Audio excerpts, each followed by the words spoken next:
Hello guys. तो आज मैं एक नए बुक रिव्यू के साथ आया हूँ। इस बुक का नाम है द साइकोलॉजी ऑफ मनी। तो जब हम यंग होते हैं तब तो हम पैसे के बारे में उतना ज़्यादा नहीं सोचते। हालांकि हमें यंग एज से ही सोचना चाहिए, स्पेशली जब आप 11th-12th पास करके कॉलेज में चले जाते हो। आई थिंक तब से ही थोड़ा बहुत तो हमें पैसे को लेके एक बेसिक समझ होनी ही चाहिए, क्योंकि पैसा बहुत ज़रूरी है। और हमें नहीं पता कि भविष्य में क्या होने वाला है। अब क्योंकि हमें फ्यूचर का नहीं पता, तो पैसा एक ऐसी चीज़ है जो आपको कहीं ना कहीं एक तरीके का सहारा देता है इमरजेंसी वाली सिचुएशंस में, या जब चीज़ें आपके मुताबिक नहीं चलती हैं उसमें। तो इसलिए पैसा बचाना बहुत ज़रूरी है। और जैसे जैसे फिर आप एज में बड़े होते हैं, आपकी फैमिली होती है, तब ये और भी ज़्यादा इम्पॉर्टेंट हो जाता है। तो पैसा एक ऐसी चीज़ है जो हर व्यक्ति के लिए इम्पॉर्टेंट है, चाहे आप किसी भी एज ग्रुप के हो। तो इसलिए मैं ये बुक ज़रूर रिकमेंड करूँगा सभी एज ग्रुप के लोगों को पढ़ने के लिए, जिन्होंने नई नई जॉब स्टार्ट करी है, जिनकी अभी अभी शादी हुई है, जो फैमिली में जिनके नया मेंबर जुड़ रहा है। अगर आप मनी को लेके, मनी मैनेजमेंट को लेके थोड़ा सीरियस नहीं है, या आप डिसिप्लिन नहीं है मनी सेव करने को लेके, तो आपको ये बुक पढ़नी चाहिए। ये बुक आपको एज सच कोई रूल नहीं बताती है कि 80-20 रूल या 60-40 रूल, ऐसा कोई रूल नहीं बताती है।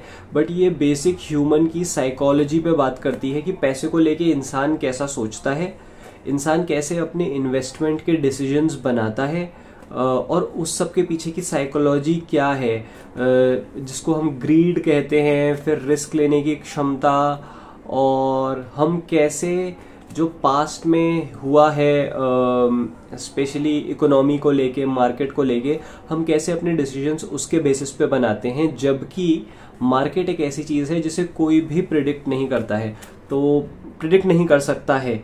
तो इस पे काफ़ी सारे एग्जाम्पल्स दिए हैं, बहुत अच्छे अच्छे चैप्टर्स हैं इस बुक में। तो मैं तो ज़रूर रिकमेंड करूँगा ये बुक सभी लोगों को पढ़ने के लिए। और मैं कुछ पॉइंटर्स जो इस बुक में कवर करे हुए हैं, बहुत ही मोटे तौर पे आप लोगों को बताने की कोशिश कर सकता हूँ। जैसे कि लक और रिस्क को बहुत बड़ा फैक्टर बताया गया है यहाँ पे।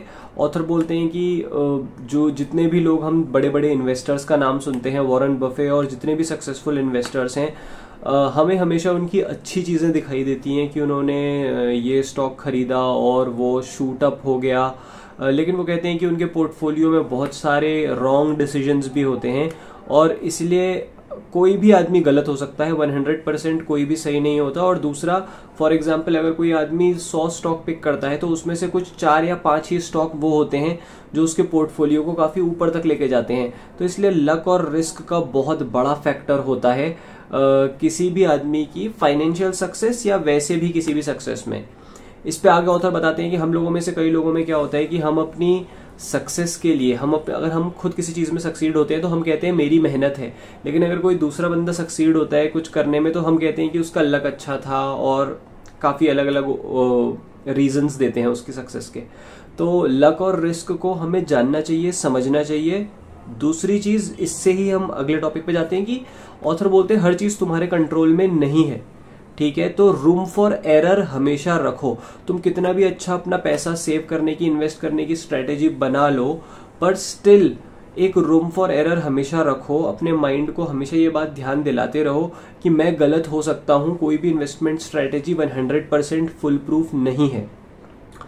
अब उसके अलावा जैसे काफ़ी अच्छे अच्छे टॉपिक्स सेविंग मनी को लेके उन्होंने एक बहुत ही, क्योंकि इसमें ह्यूमन साइकोलॉजी की बात हुई है, तो पैसे बचाने को लेके वो एक काफ़ी सही चीज़ कहते हैं कि तुम पैसा इस चीज़ के लिए मत बचाओ कि मुझे उस ट्रिप पे जाना है, या मुझे वो कार खरीदनी है, या कोई गोल बना के किसी गोल के लिए पैसा सेव मत करो। बस सिर्फ इसलिए पैसा सेव करो कि उस पैसे से हैप्पीनेस मिल सकती है। और वो हैप्पीनेस एक्चुअली क्या होती है? पैसा डायरेक्टली आपको कोई कार खरीद लेना या ज्वेलरी खरीद लेना हैप्पीनेस नहीं देगा। एक्चुअली में वो हैप्पीनेस मिलती है जब आपको फ्रीडम मिलती है, जो आप करना चाहते हो अपने फैमिली मेंबर्स के लिए, उनके साथ जो कुछ करना चाहते हो, अपने टाइम का कंट्रोल आपके पास हो, वो कंट्रोल आपको पैसा देता है।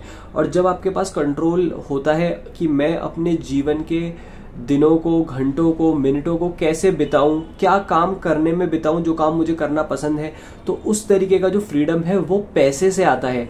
तो पैसे को लग्जरी लाइफ जीने का गोल ना समझ के कि मेरे को पैसा इसलिए कमाने की मेरी लाइफ बहुत लग्जरियस हो, मेरे पास 50 गाड़ियां हो, वैसा ना सोच के हमें ये सोचना चाहिए कि हमें रियल हैप्पीनेस किस चीज़ से मिलती है, और वो चीज़ है फ्रीडम। जब हम फ्री होते हैं, अपने टाइम को कंट्रोल कर पाते हैं जैसा हम चाहते हैं, हम उस तरीके से अपना समय जिन लोगों के साथ बिताना चाहते हैं, जितनी देर तक बिताना चाहते हैं, वो सब कर सकते हैं। अपने मन की चीज़ें जो हमें वैसे खुश रखती हैं, तो पैसे को उस तरीके से हमें समझना चाहिए कि पैसे की अहमियत क्या है।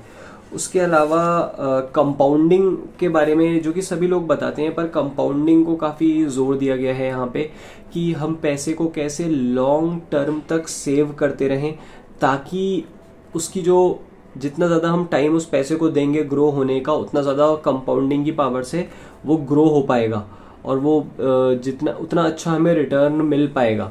तो इस चीज़ पे वो काफ़ी ज़्यादा जोर देते हैं कि बहुत आसान है कुछ समय के लिए पैसा सेव कर पाना, पर उसे लंबे समय तक रखना अपने पास। जब मार्केट की सिचुएशन अप डाउन जा रही है और आपको लग रहा है रिस्क है, नहीं है, तो उसको जहां आपने पैसा लगाया है उसे लगाए रहने देना कितना ज़्यादा इम्पोर्टेंट है, उस पर बात करी गई है।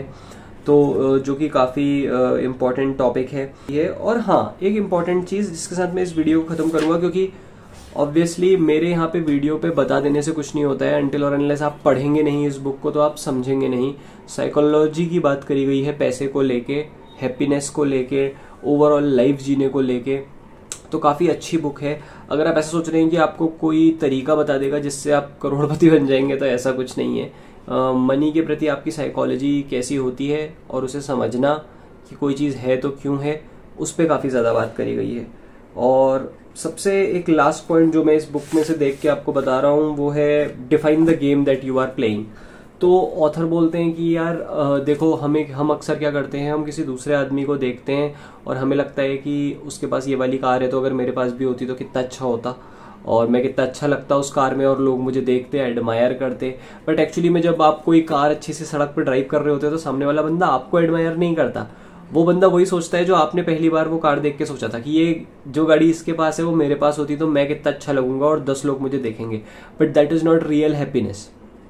तो डिफाइन योर गोल्स, खुद को जानो कि तुम क्या हो। आपके जो लाइफ को लेके जो गोल्स हैं, जो पर्पसेस हैं, वो दूसरे आदमी से बिल्कुल अलग हो सकते हैं। ठीक है, जैसे आप यूट्यूबर्स या ब्लॉगर्स को देखते हैं, वो अपनी फ्लैशी कार्स और बाइक्स दिखाते हैं, क्यों? क्योंकि वो उन्हें रेंट पे लाते हैं और फिर वो उससे पैसा कमाते हैं उसे दिखा के, and then they give it.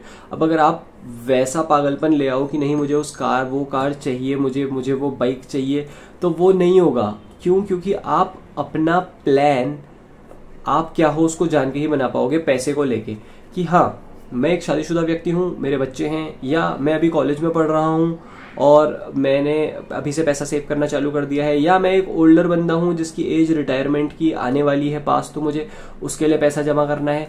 सबके गोल अलग अलग हैं, तो आपको अपने आप को पहचानना पड़ेगा। आप ऐसे ही सोशल मीडिया से इन्फ्लुएंस होके या किसी नेबर को या रिलेटिव को देख के अपने पैसे के गोल्स चेंज नहीं कर सकते। आप चाहे तो, ऑथर बोलते हैं, एक डायरी में लिखो कि एग्जैक्टली आप क्या हो, आपका पैसे को लेके गोल क्या है। अपने आप को जानना बहुत ज़रूरी है कि आप लाइफ में करेंटली किस सिचुएशन पे खड़े हो। तो काफ़ी सारी चीज़ें हैं, ये तो मैंने 1-2 पॉइंटर्स बताए क्योंकि मैं इस बुक को रिव्यू करना चाहता था। बहुत अच्छी बुक है, ज़रूर पढ़ें।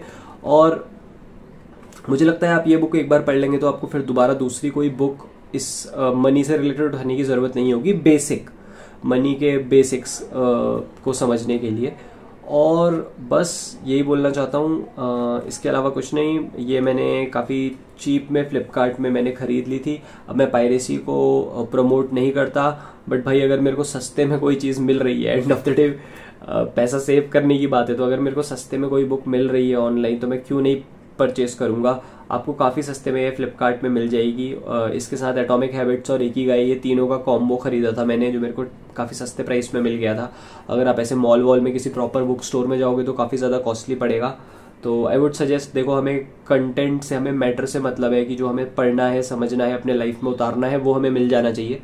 तो अगर मिल रहा है तो देयर इज़ नो इश्यूज़। तो ये था मेरा बुक का रिव्यू। और काफ़ी सारी बुक्स पढ़ते रहिए, उन्हें लाइफ में, अब सिर्फ पढ़िए मत, उन्हें लाइफ में अप्लाई करिए और ग्रो करिए लाइफ में। अपने आसपास के लोगों को भी सिखाइए जो आप सीखते हैं। तो यही था आज का वीडियो। Thank you.